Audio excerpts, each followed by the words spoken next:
आइए जानते हैं धरती की तपन क्या है। धरती के औसत तापमान में बढ़ोतरी को धरती की तपन कहते हैं। धरती की तपन प्रमुखतः 2 कारणों से हो रही है, जिसमें से पहला है प्राकृतिक कारण और दूसरा है मानवीय गतिविधियां।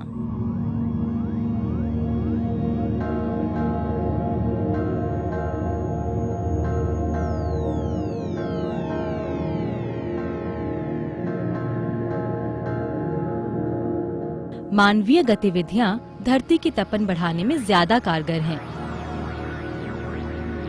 इन सभी गतिविधियों के कारण वातावरण में कई प्रकार की गैसें उत्पन्न होती हैं, जो कि धरती की तपन को बढ़ाती हैं।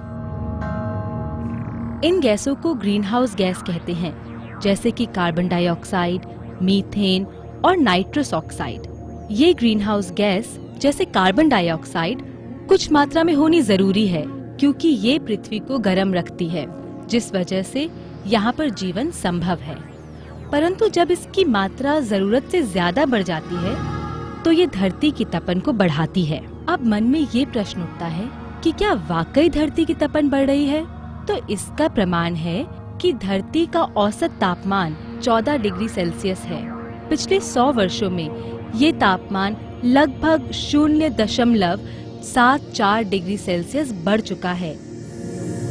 अनुमान लगाया जा रहा है कि आने वाले 100 वर्षों में तापमान 1.1 से 6.4 डिग्री सेल्सियस तक बढ़ सकता है। ग्रीन हाउस गैसों की मात्रा बढ़ने के लिए मानवीय गतिविधियां ही जिम्मेदार हैं। जैसे हम जानते हैं, चाहे घर हो या फैक्ट्री, बिजली का हर जगह बहुत मात्रा में प्रयोग होता है और ये बिजली बनाने के लिए कोयला जलाया जाता है, जिससे ग्रीन हाउस गैस उत्पन्न होती है। गाड़ियों की तादाद दिन प्रतिदिन बढ़ रही है, जिनसे धरती की तपन बढ़ाने वाली गैस पैदा होती है। कारखानों से निकलता हुआ धुआं भी यही काम करता है। सीमेंट, लोहा और स्टील बनाने वाले कारखानों से निकलने वाली गैस भी तपन बढ़ाती है। सूखे पेड़ पौधे व पत्ते जलाने से भी ये गैस उत्पन्न होती है। चावल के खेतों से भी ये गैस निकलती है। गाय और भैंसें भी ये गैस पैदा करती है। पेड़ों को काटने से भी धरती की तपन बढ़ती है।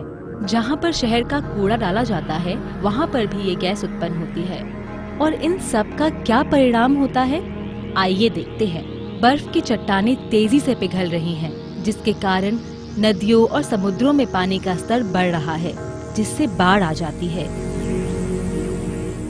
धरती की तपन से बारिश आने की तीव्रता व समय में काफी बदलाव आ जाएगा, जिसके कारण कई जगहों पर बाढ़ आ जाएगी और कई जगह सूखा पड़ेगा। रोग फैलाने वाले जीवाणुओं की मात्रा बढ़ जाएगी। डेंगू और मलेरिया जैसी बीमारियां भी ज्यादा लोगों को अपनी चपेट में ले लेंगी। फसलों की उपज आज की तुलना में काफी कम हो जाएगी। पीने के पानी की उपलब्ध मात्रा बहुत कम हो जाएगी और इससे हम सभी की जिंदगी पर बहुत असर पड़ेगा। तो आप बताइए, धरती की तपन को कम करने के लिए हमें क्या करना चाहिए? क्या सिर्फ बैठकर देखना और इंतजार करना चाहिए? नहीं, हमें आज ही कुछ करना होगा। कल तक बहुत देर हो जाएगी।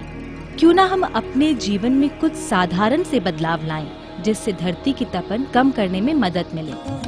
आइए सब मिलकर पेड़ लगाएं और उनका ध्यान रखें। सूखे हुए पत्तों को जलाएं नहीं, उनकी सही तरह से खाद बनाएं।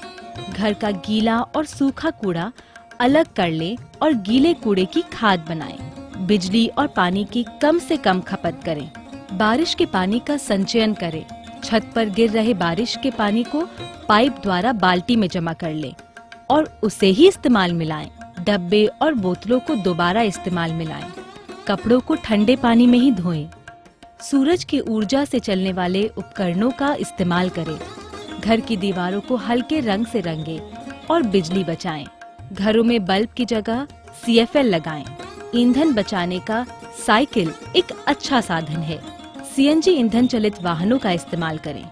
जूट, कागज और कपड़े से बने बैग का इस्तेमाल करें, ना कि प्लास्टिक बैग का। मैं आप सभी से कहना चाहती हूँ कि ये वातावरण हमारी धरोहर है, इसकी रक्षा करें।